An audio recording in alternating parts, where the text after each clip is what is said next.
திருவன் சரணம். அதிகௌரவத்துக்குரிய எங்களுடைய கல்யாண மித்ர குருநாதர் புத்தோத்பாதோ ஆரியன் வான்சவின் பாத நமஸ்காரம். இப்போது நாங்கள் பார்ப்போம், அனுசோத்த என்றால் என்ன, பட்டிசோத்த என்றால் என்ன, இது இரண்டுக்கும் என்ன வித்தியாசம் என்பதை நாங்கள் இந்த போதனையினூடாக கொஞ்சம் விரிவாகவும் கொஞ்சம் தெளிவாகவும் பார்ப்போம். அனுசோத்த என்பது உலகம் உண்மை என நம்பி வாழும் மனிதன் இருக்கும் இந்த பூமிதான் அனுசோத்த என்று பகவான் புத்தர் அவர்கள் கூறுகிறார்கள். பட்டிசோத்த என்றால் உலகம் என்பது எங்கேயும் இருப்பது கிடையாது, அது மனதின் மாயை கற்பனை என்ற சத்தியத்தை புரிந்து கொண்ட விடயத்தை உணர்வதுதான் பட்டிசோத்த என்று பகவான் புத்தர் அவர்கள் போதிக்கிறார்கள். அப்போது இதை நாங்கள் இன்னும் விளக்கமாக பார்ப்போம் என்றால், அப்போ அனுசோத்த என்பது உலகத்தை உண்மை என நம்பி வாழும் மனிதர்கள் இருப்பது. இப்போ கண்களுக்கு தெரிவது வெளியில் இருக்கிறது, காதுக்கு கேட்பது வெளியில் இருக்கிறது, மூக்குக்கு உணர்வது வெளியில் இருக்கிறது, நாக்குக்கு உணர்வது வெளியில் இருக்கிறது, உடம்புக்கு உணர்வது வெளியில் இருக்கிறது என்று இந்த இருக்கிறது என்று எடுத்துக்கொண்டு பிடிப்பில் இருக்கும் மனிதன் இருப்பது இந்த அனுசோத்தையில். அப்போது அனுசோத்தையில் இருக்கும் இந்த மனிதனுக்கு உண்மை என்ன, சத்தியம் என்ன அப்படின்னு தெரியாது. அப்போ அது தெரியாததன் காரணமாக, இந்த அறியாமையின் காரணமாக இவர் இந்த உற்பத்தி நிலையங்களால் உருவானது வெளியில் இருக்கிறது என்று நினைத்து பிடித்து கொண்டிருக்கிறார். இந்த பிடிப்பில் இருக்கும் இவர் செல்வது அனுசோத்தை என்கிற வழியில், அதாவது இந்த ஆற்று நீர் பள்ளத்தை நோக்கி போவது போல, ஆற்று நீர் பள்ளத்தை நோக்கி போவது போல இவருடைய பயணம் பள்ளத்தை நோக்கி போய்கொண்டிருக்கு. அப்போது இதில் மேல் நோக்கி போவது தான், ஆற்று நீர் பள்ளத்தை நோக்கி போவதிலிருந்து மேல் நோக்கி போவது தான் பட்டிசோத்த என்று பகவான் புத்தர் அவர்கள் கூறுகிறார்கள். அப்போ இது இலகுவான ஒரு காரியம், இலகுவான ஒரு விடயம் கிடையாது. பகவான் புத்தர் அவர்கள் கயாசிசி போதி மூலையில் இந்த பட்டிச்ச சமுப்பாத தர்மத்தினூடாக புத்த சுபாவத்தை அடைகிறார்கள். கயாசிசி போதி மூலையில் 2500 வருடங்களுக்கு முதல்ல இந்த பட்டிசோத்த சத்தியத்தை புரிந்து உணர்ந்து அனுசோத்தையிலிருந்து மீண்டு பட்டிசோத்தைக்கு சத்தியத்தை புரிந்து உணர்ந்து திரைலோகநாத சம்மா சம்புத்த என்கிற சுபாவத்தை அடைகிறார்கள். அப்போது புத்த சுபாவம் அடைந்த பகவான் புத்தர் அவர்கள் 7 வாரங்கள் இந்த சத்தியத்தை மறுபடியும் யோசித்து பார்க்கிறார்கள், முன்னும் பின்னுமாக யோசித்து பார்க்கிறார்கள். அப்போது பிரத்யக்ஷம் அடைந்ததன் பிறகு இந்த சத்தியத்தை மனிதர்களுக்கு போதனை செய்ய வேண்டும். போதனை செய்தால், இந்த சத்தியத்தை கேட்டு மனிதர்கள் இந்த சத்தியத்தை கண்டால், இதை உணர்ந்தால், அவர்களும் இந்த துன்பத்திலிருந்து மீள்வார்கள், மனதின் மாயிலிருந்து விடுதலை அடைவார்கள். இந்த அனுசோத்தையிலிருந்து உலகம் உண்மை என நம்பிக்கொண்டு கண்ணிருந்தும் குருடர்களாக வாழும் இந்த மனிதர்கள் இந்த துன்பகரமான பயணத்திலிருந்து மீண்டு பட்டிசோத்தைக்கு நிர்வாணம் அடைவார்கள் என்ற சத்தியத்தை பகவான் புத்தர் அவர்கள் எப்படி இதை கூறுவது, இந்த மனிதர்களுக்கு எப்படி இதை கூறுவது என்று யோசிக்கிறார்கள். யோசித்து பார்த்தா அதை சொல்ல முடியாது. ஏன்னா சொல்வதெல்லாமே வார்த்தைகள் தானே, எண்ணங்கள் தானே. இப்போ வார்த்தைகள் அனைத்தும், எண்ணங்கள் அனைத்தும் பொய் தானே. இப்போ எண்ணங்கள் எல்லாமே உண்மை கிடையாது. வார்த்தைகள் எதுவுமே உண்மை பொய் தான், எல்லாமே எதுவுமே உண்மை கிடையாது. அது பொய்யான வார்த்தையை பயன்படுத்தி தான் இப்போ இதை சொல்லணும். உண்மையை சொல்ல வார்த்தையை தானே பயன்படுத்திருக்கு. வார்த்தையை பயன்படுத்தி தான் இதை சொல்லணும். சொல்ல எப்படி சொல்கிறது? இதை வார்த்தை இல்லை. இந்த சத்தியத்தை போதிப்பதற்கு வார்த்தைகள் கிடையாது. வார்த்தைகள் இல்லை. எந்த மொழியில் சொன்னாலும், எந்த மொழியில் பேசினாலும் அது வெறும் எண்ணங்கள் தான். அப்போ எண்ணங்களில் உண்மை இல்லை என்பதை எண்ணங்களால் தான் சொல்ல முடிகிறது. அப்போ இதைத்தான் பகவான் புத்தர் அவர்கள் யோசிக்கிறார். இதை எப்படி சொல்கிறது?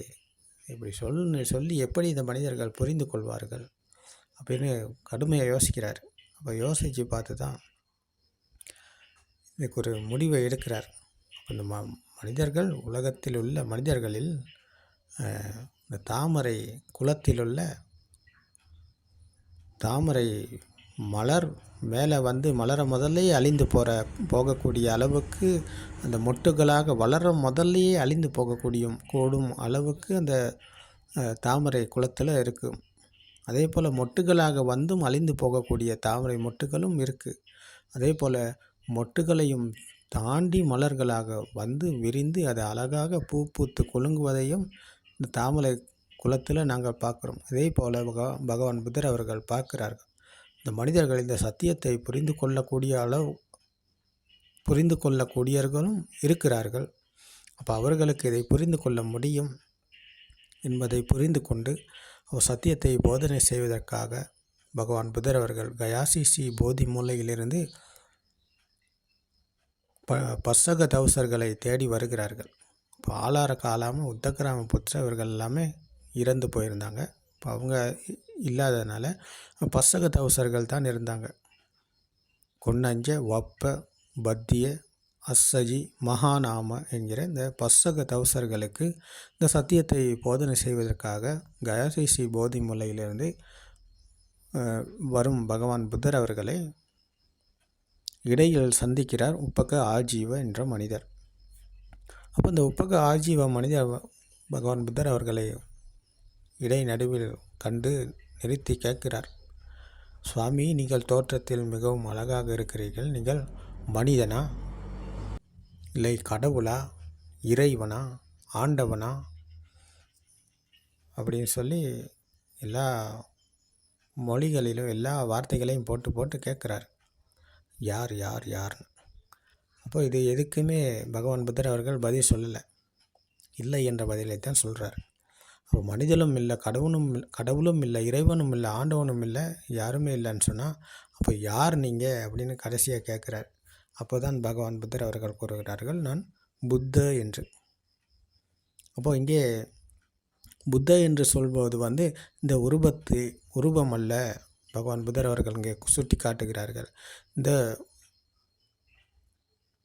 உடம்பு அல்ல, இந்த உடல் அல்ல புத்த.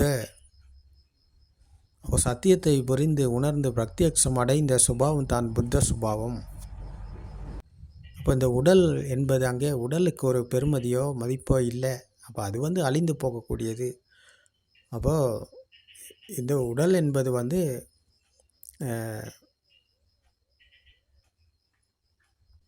அழுகி அழிந்து போகக்கூடியது, கெட்டு போய் அழுகி அழிந்து போகக்கூடியது தான் இந்த உடல் என்பது. அப்போ இந்த உடல் அல்ல புத்த என்பதைத்தான் பகவான் புத்தர் அவர்கள் இங்கே கூறுகிறார்கள். அப்போது அங்கிருந்தும் விடை பெற்று கொண்டு வந்து பசக தவசர்களை சந்திக்கிறார் பகவான் புத்தர் அவர்கள். பசக தவசர் அவர்கள் என்ன செய்கிறாங்கன்னு பார்த்தா, முதல்ல யாரும் இருப்பதற்கு ஒரு இடம் கூட கொடுக்கல. அப்போது புத்தர் அவர்கள் பசக தவசர்கள் அவர்களிடத்தில் இருந்தார் தானே முதல்ல. அப்போ இருக்கும்போது, அப்போ அவர்களிடத்தில் ஒன்றா இருக்கும்போது, அவர்கள் எல்லாமே ஒன்றா இருந்தபோது அவர்கள் நினச்சி கொண்டு இருந்தாங்க, இந்த தியானத்தினூடாகத்தான் புத்த சுபாவத்தை அடைய முடியும் என்ற தியானத்தில் தான் எல்லாமே மூழ்கி இருந்தாங்க.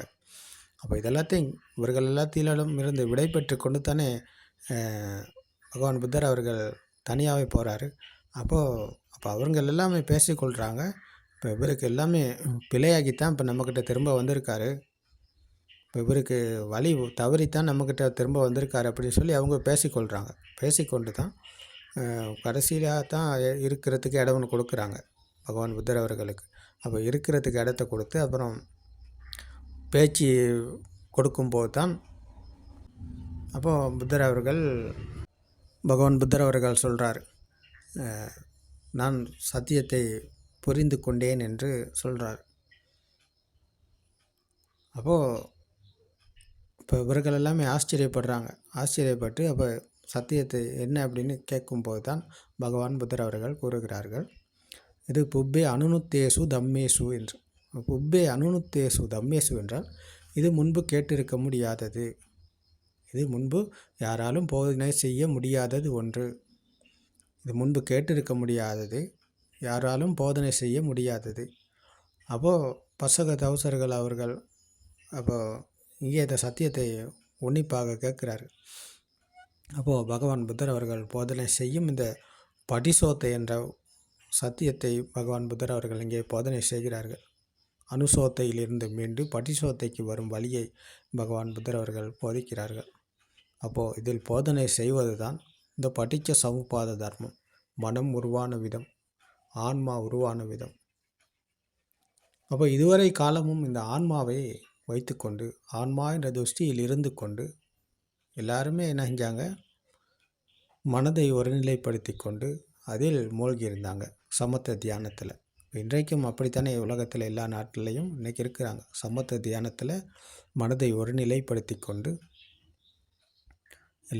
எல்லா எண்ணங்களிலிருந்தும் மீண்டு ஒரு எண்ணத்துக்கு மதிப்பு கொடுத்து அந்த ஒரு எண்ணத்தை மெருகூட்டி வளர்த்து அந்த ஒரு எண்ணத்தில் மூழ்கி இருக்கிறாங்க. அப்போ மற்ற எண்ணங்களுக்கு இடம் கிடையாது. அப்போ ஒரு எண்ணத்தில் மூழ்கி இருக்கும்போது அந்த ஒரு எண்ணமும் மூச்சியை கவனித்து மூச்சின் இருப்பிடத்திலிருந்து அவர் மீண்டு கடைசியில் அந்த உணர்வும் அற்ற சுபாவத்தை அடைகிறார். அப்போ இதுதான் புத்த சுபாவம் என்று இன்றைக்கு உலகத்தில் பேசும் மனிதர்கள் நிறைய பேர் இருக்கிறாங்க. இப்போ இதைத்தான் புத்தரும் சொன்னார், இதைத்தான் செய்தார் என்று சொல்கிறாங்க. அப்போது இதில் உண்மை இருக்கிறதா, இதில் சத்தியம் இருக்கிறதா என்ற தேடுதல், ஒரு விமர்சனம் எங்களுக்குள் இருந்தால்தான் எங்களுக்கு இதை புரிந்து கொள்ள முடியும். அப்போது இந்த புப்பே அனுனுத்தேசு தம்மேசு என்பது முன்பு கேட்டிருக்க முடியாத ஒன்று.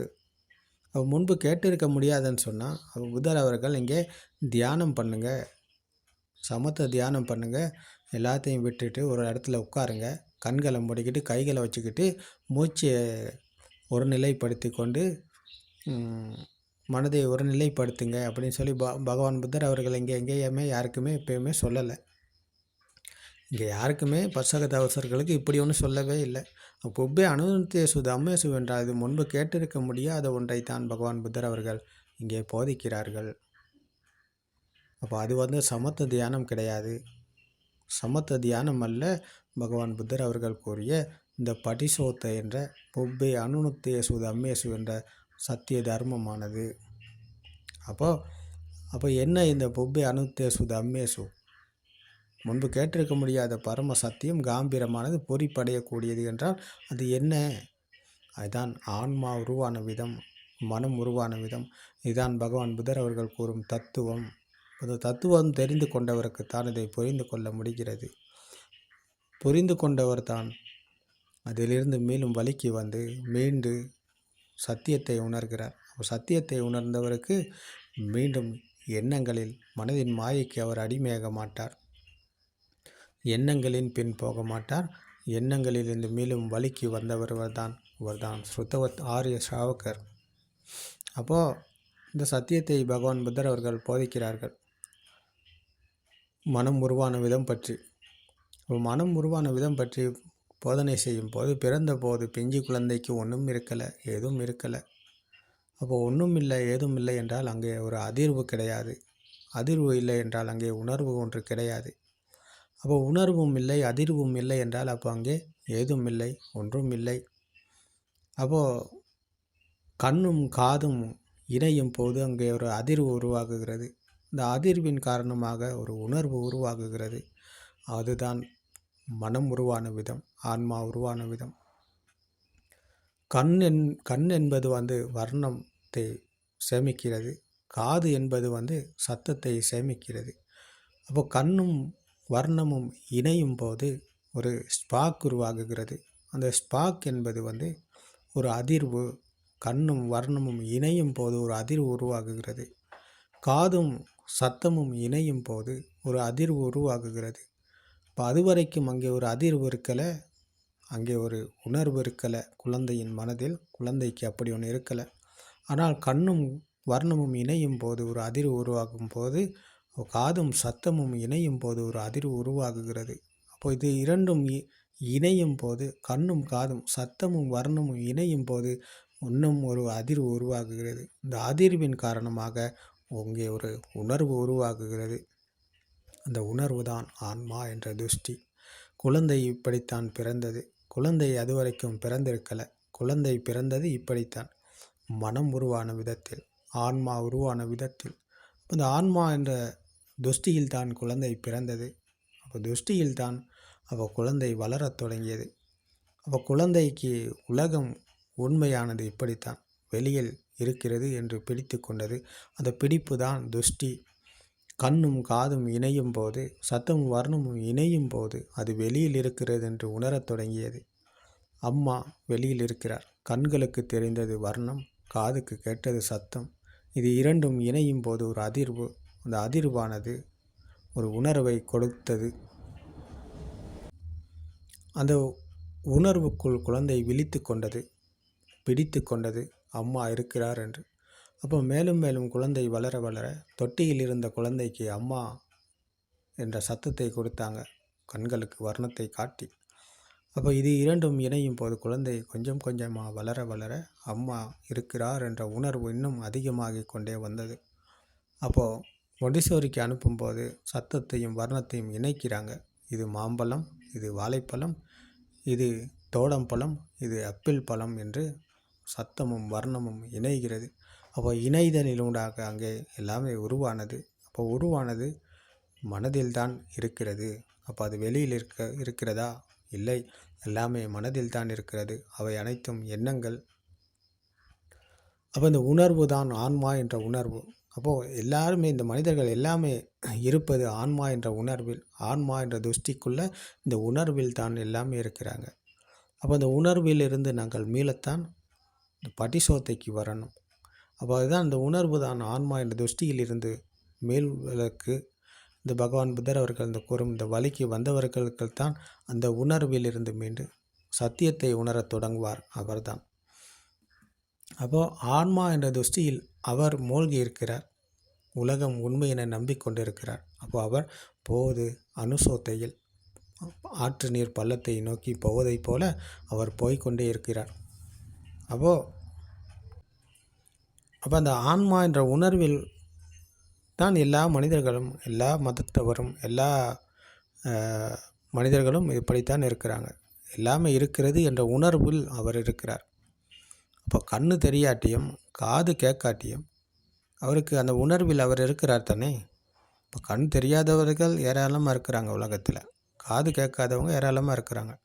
ஆனால் மூக்கு நாக்கு உடம்பு என்ற சென்சர்கள் இயங்கும் போது அந்த உணர்வு அவருக்கு இருக்கிறது. அப்போ அந்த உணர்வில் தான் அவர் இருக்கிறார். அப்போ அந்த உணர்வு தான் அவர். அப்போ அதுதான் ஆன்மா என்ற துஷ்டி. அப்போ துஷ்டியில் தான் அவர் இருக்கிறார். அப்போ வெளியில் எல்லாமே இருக்கிறது. சத்தமும் வர்ணமும் இணைய விட்டாலும், கண்ணும் காதும் கேட்கலனாலும், மூக்குக்கு உணரும் வாசனையினூடாக இது என்ன அப்படின்றத அவர் புரிந்து கொள்கிறார். எப்படின்னு பார்த்தா இந்த உணர்வினூடாக, ஆன்மா என்ற உணர்வினூடாக அது இருக்கிறது என்ற துஷ்டியில் இருப்பதனால அவருக்கு அதை உணரக்கூடியதாக இருக்கிறது. அப்போ இது வெளியில் இருக்கிறது என்ற உணர்வில் அவர் இருக்கிறார். அப்போது நாக்குக்கு உணரும் சுவையிலும் இந்த எல்லாமே கலந்து தான் இருக்கிறது. வர்ணமும் சத்தமும் வாசனையும் சுவையும் குளிர் உஷ்ணம் இறுக்கமான பாரமான இந்த தன்மைகள் அனைத்தும் நாக்குக்கு உணரும் சுவையில் எல்லாமே கலந்து தான் இருக்கிறது. அப்போ கண்களுக்கு தெரியும் வர்ணத்தில் எல்லாமே கலந்து தான் இருக்கிறது. காதுக்கு கேட்கும் சத்தத்தில் எல்லாமே கலந்து தான் இருக்கிறது. அப்போ இந்த கலவையில் தான் மனிதர்கள் வாழ்கிறார்கள். எல்லாம் கலந்தது. இந்த 5 சென்சர்களும் கலந்த ஒன்றை தான் இருக்கிறது என்று பிடித்து கொண்டு இருக்கிறோம். அப்போது அவை அனைத்தும் எண்ணங்கள். அப்போது மாம்பழம் என்றால் ஒரு எண்ணம் தான். அப்போ அதை சுவைத்து பார்த்து அந்த சுவையினூடாக அவர் சொல்வார், இது கண்ணு தெரியலை, காது கேட்கலை, ஆனால் அது சுவையினூடாக அவர் சொல்வார் இது மாம்பழம் என்று. அப்போ அந்தளவுக்கு கண்ணும் காதும் இல்லை என்றாலும் அந்த உணர்வினூடாக அப்போது இது மாம்பழம் என்று சொல்லக்கூடிய அளவுக்கு அந்த உணர்வு அவர் இருக்கிறார். அப்போ இது எல்லாமே வெளியில் இருக்கிறது என்ற உணர்வில் தான் அவர் இருக்கிறார். அப்போ அந்த உணர்வில் இருக்கும் வரை அவர் போவது இந்த ஆற்று நீர் பள்ளத்தை நோக்கி போவதைப் போல அனுசோத்தையில். அப்போ உலகம் இருக்கிறது என்ற துஷ்டியில் இருக்கும் அவர் இருப்பது துன்பத்தில். ஏன் அது பொய்யான ஒன்றை இருக்கிறது என்று பிடித்து கொண்டிருக்கிறார், இல்லாத ஒன்றை இருக்கிறது என்று பிடித்து கொண்டிருக்கிறார். அதன் காரணமாக அவர் போவது துன்பத்துக்கே. அவருக்கு உண்மை என்னன்னு தெரியாத வரைக்கும் அவர் போவது துன்பத்துக்கே. அவருக்கு சத்தியம் என்னன்னு தெரியாத வரைக்கும், சத்தியத்தை புரிந்து உணராத வரைக்கும் அவர் இருப்பது மனதின் மாயைக்குள்ளேயே. மாயைக்குள்ளே இருக்கும் அவருக்கு ஒருபோதும் இன்பம் கிடையாது. என்னாலும் துன்பம்தான், என்னாலும் துக்கம்தான், என்னாலும் கவலைதான். அப்போ இந்த வழியில், இந்த அனுசோத்தையிலிருந்து படிசோத்தைக்கு வரத்தான் பகவான் புத்தர் அவர்கள் இந்த புப்பே அனுநொத்தேசு தம்மேசு என்று முன்பு கேட்டிருக்க முடியாத ஒரு காம்பீரமான பரம சத்தியத்தை பகவான் புத்தர் அவர்கள் போதிக்கிறார்கள். அப்போ இந்த ஆன்மா என்ற மனம் உருவான விதம் பற்றி பகவான் புத்தர் அவர்கள் போதனை செய்து இதை போதனை செய்து முடிக்கும் போது, அப்போது இதில் கொன்னஞ்ச தாபசர் இந்த சத்தியத்தை புரிந்து கொள்கிறார். அப்போ அவ்விடத்திலேயே இந்த சத்தியத்தை புரிந்து கொள்கிறார்.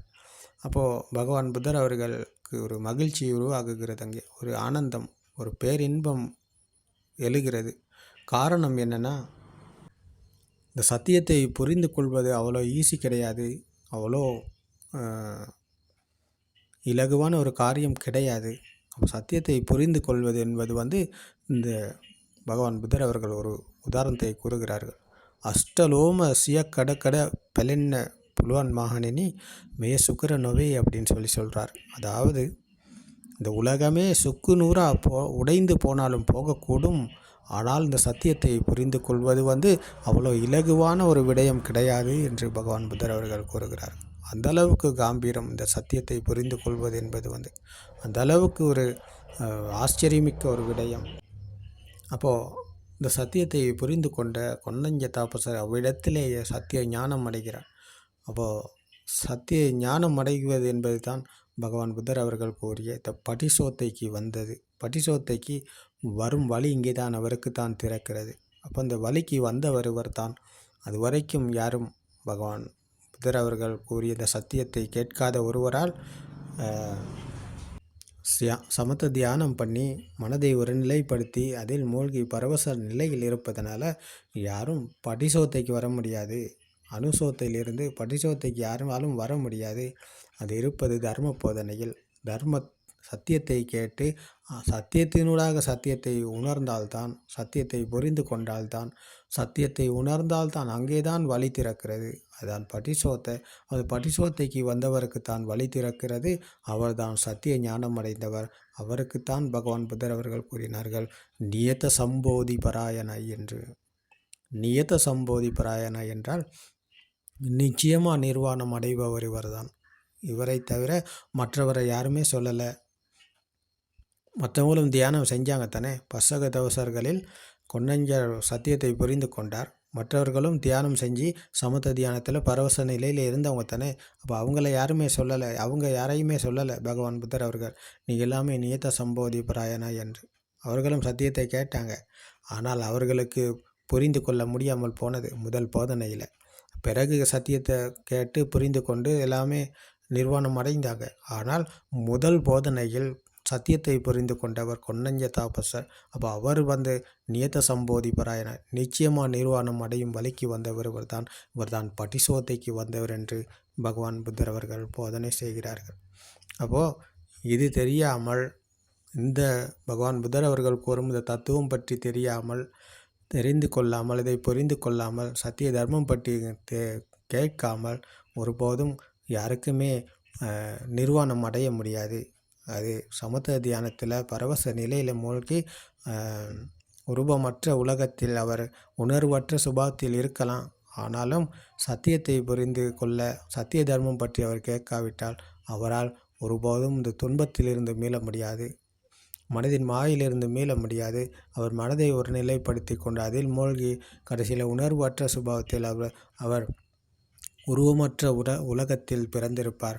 அங்கே ஒரு அதிர்வு பிறக்கும்போது மறுபடியும் மானிய மக்கரோ அதிமானிய குக்குரோ என்பதைப் போல அவருடைய பிறப்பு சம்பவம் நாயாகவோ குரங்காகவோ பிறப்பார் என்று பகவான் புத்தர் அவர்கள் போதனை செய்கிறார்கள். அப்போ இந்த குழந்தை பிறந்தபோது ஒன்றும் இருக்கலை, எதுவும் இருக்கலை. அப்போ ஒன்றும் இல்லை, ஏதும் இல்லைன்னு சொன்னால் அப்போ அங்கே ஒரு அதிர்வும் இல்லை, அங்கே ஒரு உணர்வும் இல்லை. அப்போது சத்தமும் வர்ணமும் இணைந்த போது ஒரு அதிர்வு உருவானது. அந்த அதிர்வின் காரணமாக ஒரு உணர்வு உருவானது. அந்த உணர்வு தான் ஆன்மா என்ற துஷ்டி. அப்போது ஆன்மா என்ற துஷ்டியிலிருந்து மேலே பகவான் புத்தர் அவர்கள் கூறும் இந்த பட்டிசோத்த என்ற சத்திய தர்மத்துக்கு வந்தவர் தத்துவம் பற்றி தெரிந்து கொள்கிறார். முதலில் தெரிந்து கொண்டவர் இதை புரிந்து கொள்வதற்கு ஒரு விமர்சனம் செய்கிறார். விமர்சனம் செய்து பார்த்து இதை புரிந்து கொள்ளும் போது அவருக்கு புரிந்து கொள்ளக்கூடியதாக இருக்கிறது. இது எல்லாமே மனதின் மாயைத்தானே, வெளியில் எங்கேயும் ஏதும் இல்லையே, ஒன்றும் இல்லையே, எல்லாமே மனதில் தானே இருக்கிறது. இவை அனைத்தும் எண்ணங்கள் தானே. மாம்பழம், வாழைப்பழம், தென்னை மரம், பலாமரம், சூரியன், சந்திரன், அம்மா, அப்பா, காசு, தங்கம், வீடு, வாசல், என்னத்தை சொன்னாலும் எதை பேசினாலும் எந்த வார்த்தையை சொன்னாலும் அவை அனைத்தும் எண்ணங்கள் தானே. அப்போ எண்ணங்கள் எல்லாமே வெளியில் இல்லையே, வெளியில் அல்ல, மனதில் தானே இருக்கிறது. எண்ணங்கள் வெளியில் அல்லவே, மனதில் தானே எல்லாமே இருக்கிறது என்ற சத்தியத்தை புரிந்து கொள்கிறார் அவர். இந்த நடைமுறையில் பக்கம் இது சிந்தித்து பார்க்கும்போது, விமர்சித்து பார்க்கும்போது இதை புரிந்து கொள்ளுகிறார். அப்போது புரிந்து கொள்ளும் போது சத்தியத்தை அவர் உணர்கிறார். இதுதானே சத்தியம், இதுதானே உண்மை என்ற சத்தியத்தை அவர் உணர்கிறார். அப்போ உணர்வுக்குள் அவர் விழித்து கொள்கிறார். அந்த நிலையை தான் கொன்னஞ்சர் அடைந்தார்கள். சத்திய ஞானம் அடைவதென்பது இதுதான். அப்போ சத்தியத்துக்குள் விழித்து கொள்ளும் போது அப்போது வெளியில் அது அவருக்கு வெளி உலகம் உண்மையாகுமா? இல்லை, அவர் வெளி உலகத்திலிருந்து மீள்கிறார். கண்களுக்கு தெரிவது வெளியில் இல்லை, காதுக்கு கேட்பது வெளியில் இல்லை, மூக்குக்கு நாக்குக்கு உடம்புக்கு உணர்வது வெளியில் இல்லை. அவை அனைத்தும் இணைந்த ஒரு எண்ணம் மட்டும்தான். அப்போ எண்ணங்களை தான் நாங்கள் பரிமாறிக்கொண்டிருக்கிறோம். பிறந்ததிலிருந்து ஒரு மனிதன் சாகும் வரை எண்ணங்களில் தான் வாழ்கிறார், மனதின் மாயைக்குள்ளே வாழ்கிறார். அப்போ இந்த மாயையிலிருந்து வாழும் மனிதன் சத்தியத்தை கேட்டு அறிந்து புரிந்து கொள்ளும் போது அப்போ வெளியிலிருந்து அவர் மீள்கிறார், வெளி உலகத்திலிருந்து அவர் மீள்கிறார். அப்போ வெளி உலகத்திலிருந்து மீண்டவருக்கு மீண்டும் வெளி உலகம் உண்மையாகாது. அப்போது வெளி உலகம் உண்மையாகாது என்றால் அவர் அணுசோத்தையிலிருந்து படிசோத்தைக்கு வந்தவர் தான். அப்போது அவர் ஆற்று நீர் பள்ளத்தை நோக்கி போவது போல அவர் போபவர் கிடையாது, அவர் மேல் நோக்கி போகக்கூடியவர். அதாவது ஆற்று நீர் பள்ளத்தை நோக்கி போனது போல போய்கொண்டிருந்த மனிதன் சத்தியத்தை கேட்டு புரிந்து உணர்ந்ததன் பிறகு அவர் மேல் நோக்கி புறப்படுகிறார். அப்போ இதான் பட்டிசோத்த. அந்த பட்டிசோத்தகாமி என்ற இந்த வழிக்கு வந்தவர் இவர் தான் ஸ்ருதவத்தாரி ஸ்ராவகர். ஒரு சத்தியத்தை புரிந்து கொள்ளாத தியானம் பண்ணி கொண்டு வாழ்க்கை முழுக்க தியானம் பண்ணினாலும் 100 வருடங்கள் வாழ்ந்தாலும் பகவான் புத்தர் அவர்கள் கூறுகிறார்கள், ஒரு மனிதன் 100 வருடங்கள் வாழ்ந்தாலும் வேலையில் இந்த சத்தியத்தை புரிந்து கொள்ளாட்டி, நீங்கள் 100 வருஷம் நோய் நொடி இல்லாமல் வாழ்ந்தாலும் வேலையில் இந்த சத்தியத்தை புரிந்து கொள்ளாட்டி, அதான் கல்பியக்கிட்டியத் வெடன்ன மானனி மே சத்திய நுதக்க அப்படின்னு சொல்லி பகவான் புத்தர் அவர்கள் கூறுகிறார்கள். அப்போது 100 வருடங்கள் இருந்தாலும் நீங்கள் வேலையில் இந்த சத்தியத்தை புரிந்து கொள்ளாட்டி, ஏன்னா நீங்கள் போவது துன்பத்துக்கே, நீங்கள் போவது அணுசோத்தையில். அப்போது இந்த வழியிலிருந்து மீள்வதற்கு நீங்கள் அணுசோத்தை என்ற பள்ளத்தை நோக்கி போகும் வழியிலிருந்து மீள்வதற்கு நீங்கள் மேல் நோக்கி போகிறதுக்கு பட்டிசோத்தைக்கு வரணும். பகவான் புத்தர் அவர்கள் கூறிய சத்தியத்தை புரிந்து கொள்ளணும். அப்போ சத்தியத்தை கேட்டு அறிந்து புரிந்து கொள்பவர் அப்போது சத்தியத்தை உணர்கிறார். அப்போ அந்த உணர்வு தான் அனாத்மா என்ற சத்தியத்தை புரிந்து கொள்கிறார். ஆன்மா என்ற துஷ்டிக்குள் இருந்தபோது அவர் உலகம் உண்மை நம்பி இருந்தபோது அவருக்கு ஒரு உணர்வு இருந்தது. அந்த உணர்வு தான் ஆன்மா என்ற துஷ்டி. அப்போ சத்தியத்தை கேட்டு புரிந்து கொள்ளும் போது அவர் அனாத்ம தர்மத்தை கையாளுகிறார். அப்போது சத்தியத்தை உணர்கிறார். அப்போது ஆன்மா என்ற துஷ்டியிலிருந்து மீண்டு சத்தியத்தை உணரும் போது அது அனாத்ம தர்மத்துக்கு வருகிறார் அவர். அப்போது இங்கே தான் வழி திறக்கிறது, இங்கே தான் வழி மாறுகிறது. அப்போ அந்த வழிக்கு நாங்கள் வரணும். வழிக்கு வராமல் எங்களுக்கு ஒருபோதும் துன்பத்தில் மேலும் வழி கிடையாது. அப்போது ஆன்மா என்ற உணர்விலிருந்து அனாத்மா என்ற உணர்வுக்கு சத்தியத்தை தர்மத்தை உணரும் போது அவர் ஆன்மா என்ற துஷ்டியிலிருந்து மீள்கிறார். ஆன்மா என்ற கோணத்திலிருந்து மீண்டு அனாத்ம கோணத்தை கையாளுகிறார். அப்போது அனாத்ம கோணத்தை கையாளும் போது அவர் சத்தியத்துக்குள் விழித்து கொள்ளுகிறார். சத்தியத்துக்குள் விழித்து கொள்ளும்போது ஆன்மா என்ற துஷ்டி அவரிடமிருந்து விலகி போகிறது, அவரிடமிருந்து அழிந்து போகிறது. அப்போ அந்த துஷ்டியில் தான் அவர் இருந்தார். அப்போ வெளியில் மாமரம் இருக்கிறது என்ற துஷ்டியில் தானே அவர் இருந்தார். அப்போ துஷ்டியிலிருந்து மீளும் போது அந்த துஷ்டியிலிருந்து அவர் விடுதலை அடைகிறார், விமோச்சனம் அடைகிறார். அப்போ மாமரம் வெளியில் அல்ல, அது ஒரு எண்ணம் என்ற சத்தியத்தை புரிந்து உணரும் போது, உணர்வுக்குள் விழித்து கொள்ளும் போது அனாத்ம தர்மத்தை தான் அவர் கையாளுகிறார். அப்போது அவர் வருவது படிசோத்தைக்கு. அப்போது அதுவரைக்கும் இருந்தது சத்தியத்தை கேட்காத வரைக்கும், சத்தியத்தை புரிந்து கொள்ளாத வரைக்கும் ஆத்மா என்ற கோணத்தில், ஆத்மா என்ற துஷ்டியில் தான் இருந்தார் அவர். அப்போது அந்த துஷ்டியில் இருக்கும் அவருக்கு ஒருபோதும் உண்மை தெரியாமல் இருந்தது. சத்தியத்தை கையாளும் போது, நடைமுறையில் இதை கையாளும் போது அவர் இந்த சத்தியத்தை உணரும் போது அப்போது அனாத்ம தர்மத்தை தான் அவர் உணர்கிறார். அப்போ அனாத்ம தர்மத்துக்குள் ஏதுமில்லை, ஒன்றும் இல்லை. இப்போ ஏதுமில்லை, ஒன்றும் இல்லை என்றால் அப்போது அதை உணர்கிறார். முதலில் உணர்வுக்குள் விழித்து கொள்ளும் போது அங்கே தான் வழி திறக்கிறது. படிசோத்தை என்ற வழி இங்கே தான் திறக்கிறது. சத்திய ஞானம் அடைகிறார். அவருக்கு தான் கிருத்திய ஞானம், அதாவது வழி திறக்கிறது. சமாதிட்டிக்கு வந்தவருக்கு தான் வழி திறக்கிறது. அவர்தான் பகவான் புத்தர் சென்ற வழியில் செல்பவர். அவர் நிச்சயமாக நிர்வாணம் அடைவார் என்று பகவான் புத்தர் அவர்கள் போதிக்கிறார்கள். அப்போது நீங்களும் வாங்க, சத்தியத்தை கேளுங்க, கேட்டு புரிந்து கொள்ள முயற்சி பண்ணுங்கள், ஒரு விமர்சனம் செய்யுங்க. உங்களுக்கும் இதை புரிந்து உணர்ந்து பிரத்யக்ஷம் அடைய முடியும். அப்போது நீங்களும் இந்த உலகை வென்று, மரணத்தை வென்று நிர்வாணம் அடைவீங்க. அப்போ அந்த சத்திய தர்மம் உங்களுக்கும் துணையாக இருக்கும். திருவன் சரணம்.